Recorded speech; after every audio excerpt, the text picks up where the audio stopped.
Hi everyone, welcome to the channel. In this video, I'm going to show you how you can register for your Capital One bank account. But before that, don't forget to like and subscribe if you enjoyed the content. So without further ado, let's get the video started. First thing you need to do is open browser on your phone or on your desktop.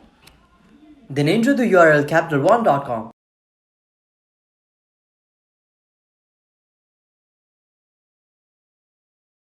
Once you do that, click on the sign in button at the top right. Then click on set up online access. So in order to create an account, you'll have to enter your personal information. So start by entering your last name. Then enter your social security number.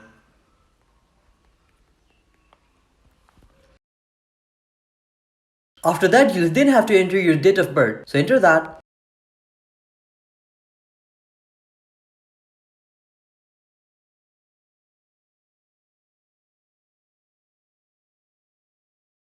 Once you fill in all your information in this page, click on Get Started. You'll then be forwarded to the further sections where you'll need to enter more information about yourself. Once you fill in all that, your account will be created. So there you have it. That's how you sign up for the Capital One bank account. If you found this very helpful, don't forget to like, subscribe and turn on post notifications. Thank you for watching and see you in the next video.